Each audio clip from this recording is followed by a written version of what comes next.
আমাদের সমাজে এমন অনেক অভদ্র লোক আছে যারা অন্যের গায়ের রং, অন্যের দেহের আকার ইত্যাদি নিয়ে নানান সময়ে নানান কুমন্তব্য করে থাকে।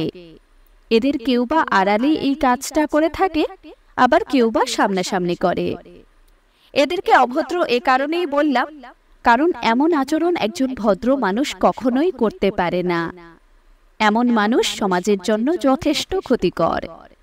আজকের ভিডিওতে বলবো, এমন কোনো মানুষের মুখোমুখি যদি আপনাকে কখনো হতে হয়, তাহলে আপনি তাদের কিভাবে ডিল করবেন। যেমন ধরুন, আপনার গায়ের রং একটু চাপা। এবারে কেউ যদি আপনাকে এ নিয়ে খোঁচা দেয়, তাহলে মন খারাপ না করে তাকে মিষ্টি মুখে এই 5টি কথার মধ্যে অন্তত যে কোনো একটা বা দুটো কথা বলুন।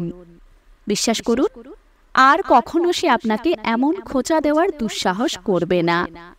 নাম্বার 1, কালো জগতের ভালো।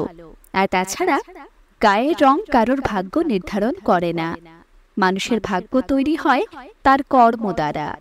আমার কর্ম ভালো হলে আমি তার ভালো ফল পাবো, আর কর্ম খারাপ হলে খারাপ ফল পাবো। এই যেমন আপনি যেভাবে আমায় আঘাত করছেন, এটা আপনার অর্জিত কর্ম। সুতরাং নিজের কর্মের হিসেব সবাইকে একদিন পেতেই হবে, তা সে কালো হোক কিংবা ফর্সা। নাম্বার 2, একজন মানুষের গায়ের রং কালো বা চাপা হলে সে পাতে তোলার যোগ্য নয়, এমন অসুস্থ মানসিকতা যারা রাখে, তারা আসলে দেখতে মানুষের মতো হলেও মানুষ হওয়ার মতো কোনো যোগ্যতা তাদের নেই। নাম্বার 3, আমার গায়ের রং চাপা হতে পারে ঠিকই, কিন্তু আমার মনের রং আপনার চেয়ে অনেক ফর্সা, যার কারণে তথাকথিত বাহ্যিক সৌন্দর্যে আমি আপনার চেয়ে একটু পিছিয়ে থাকলেও মনের সৌন্দর্যে আমি আপনার চেয়ে অনেক অনেক এগিয়ে। নাম্বার 4, কালো যদি অতই হেলাফেলার পাত্র হতো, তাহলে বিনোদন জগতে কখনো কোনো কালোর ঠাঁই হতো না। শিক্ষা জগতে কোনো কালোকে দেখা যেত না। মেধা তালিকায়ও কখনো কোনো কালো বর্ণের মানুষ স্থান পেত না। তাই শরীরকে রং দিয়ে নয়, গুণ দিয়ে সাজান।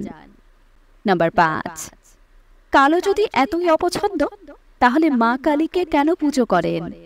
আগে মানুষকে তার গায়ের রং দিয়ে বিচার করা বন্ধ করুন, তারপর না হয় মা কালীর আরাধনা করুন। এতে মাও তুষ্ট হবেন। কথাগুলো কেমন লাগলো অবশ্যই জানাবেন। ধন্যবাদ।